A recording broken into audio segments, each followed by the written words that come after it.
Yes, so hello everybody, this is Rodrigo Polesso, and I have with me here Bruno Piscinini, and I have with me as well John Carlton. We're going to talk more about him in just a second. We're going to start this in English, okay? John doesn't speak Portuguese yet, but anyways, we're going to put up some subtitles. You're probably going to see subtitles here, so everything's going to be fine, everything's going to be smooth, and you're going to take the most out of this conversation today, I'm pretty sure. So the thing is, John Carlton, basically, I could say that entrepreneurship, I mean, entrepreneurs are divided into big groups, right? The ones who actually studied John Carlton and the ones who didn't study John Carlton, okay? And he is probably very humble about it, but I'm not. I know the real power of this man. So John Carlton is definitely the most ripped off and respected copywriting teacher alive today.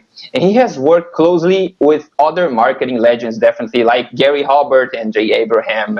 And John is also a mentor for many big internet marketing names like Evan Pagan, Frank Kern, Mike Filsaime, and many, many others who always make sure to mention, they always make sure to mention that they've changed their business studying John's material. So that's the real thing.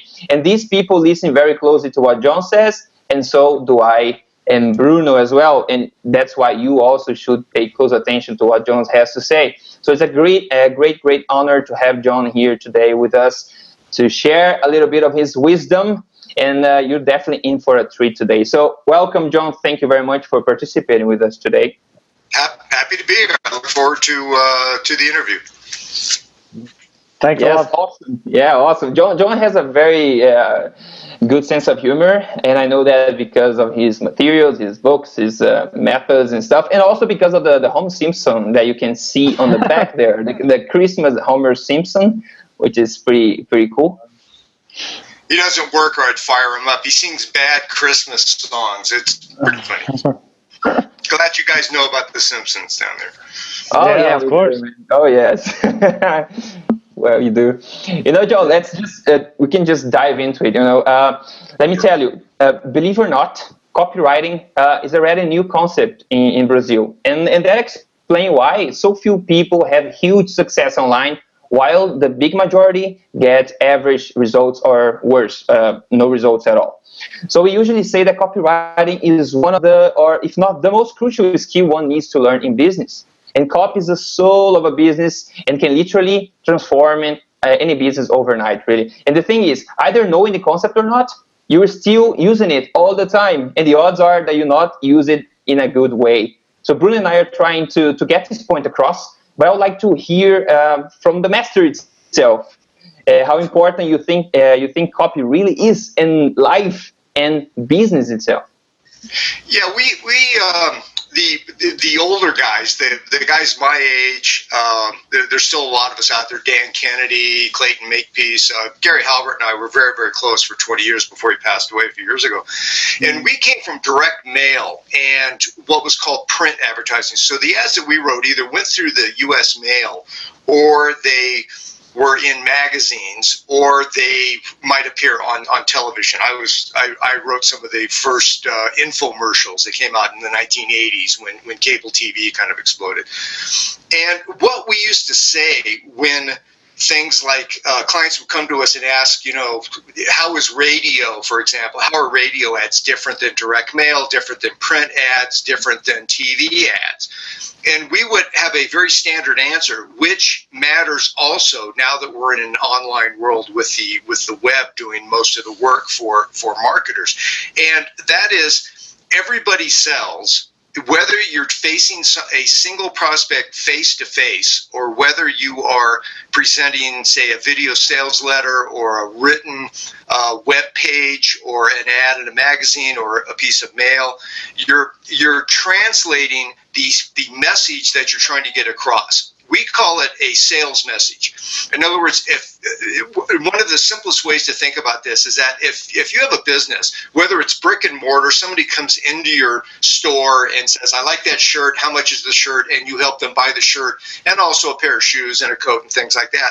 Or they come to your online establishment. Maybe you have some kind of contact thing where you call them and you actually get them one-on-one. Whatever you do one-on-one, with someone to get them to realize that you're a credible guy selling whatever it is you're selling, that what you have is something that really will change his life, and that you convince him that he needs this right now so that the sale goes down, the deal happens. That sales message that works between you, the business owner, and the one prospect, what copywriting allows you to do is to multiply that times however many people you can reach. So if you can effectively sell one person, you can take that sales message, get it down in writing, get it down in video, get it down in a form that you can then send out globally now. With the World Wide Web, you can now not just talk to one person, excuse me, but you can talk to everyone on the planet who will watch your video or get online or access whatever media it is that you're presenting your sales messages. That leads to one of the simplest ways I've helped a number of businessmen get their first ad together, which is if they were good at selling someone one-on-one, then what I got them to do is copy that that message, record them at Gary Halbert used to call it at fever pitch, and transcribe it, and then take that transcription and just kind of fuss with it a bit. And then you're going to have your best first written ad or manuscript for a video that you're ever going to have, because it works. If it works on one person face to face, there's very little work you have to do to make that work in writing or as a script for a video that then goes online that works for everybody that watches it. So if you just get the idea in your head that copywriting is the missing link between you selling one person and you selling the world, that's what does it. It helps you move from just speaking it out loud or using your personality to translating all of that into the written word, which is then spoken, sometimes video, or a lot of people do videos where it's them, a talking head talking. It can really be that way. People get very nervous about it because they think, oh my God, I'm not just talking to one guy, I'm talking to a lot of people. You just get over that, and when you start applying. Just to add to that, one of the things that surprises streetwise salesmen, and I cut my teeth, I learned how to sell from guys who sold on the street. You guys probably have never met a door-to-door salesman, but they still existed back when I was learning my skill set when my career started. And these are guys that would go door-to-door selling encyclopedias and cookware and all kinds of stuff. And if they didn't make a sale that day, they sometimes slept in the car and they might not eat dinner. So they really understood what worked and what didn't work, and they knew what would get the door slammed in their face and what would keep people holding the door open and getting interested and then actually paying money for this stuff. So they understood this stuff at this really visceral level, human to human. And when those guys, they often didn't understand how to translate that to the written word. Some of the better guys, like Jay Abraham, you mentioned Jay, I had mentored under Jay, and Gary Halbert, both of them did have face-to-face, door-to-door salesmanship experience. So they took that. When they finally sat down and started writing copy, they took what they knew about what it took to get the interest of a person face-to-face, to persuade them to act, to get them convinced that they were the person they should deal with, and to get them to part with money, to get them to actually pay for what Jay and Gary were selling. They were able to apply that to copy, and that made it so much more powerful. So it's not just this abstract, I have to create an ad. A lot of marketers think that there's something mysterious and magical about an ad, that something goes on that they don't understand, and it's really not. It's just fundamental, basic, human-to-human salesmanship of again, convincing, persuading, and finalizing the deal.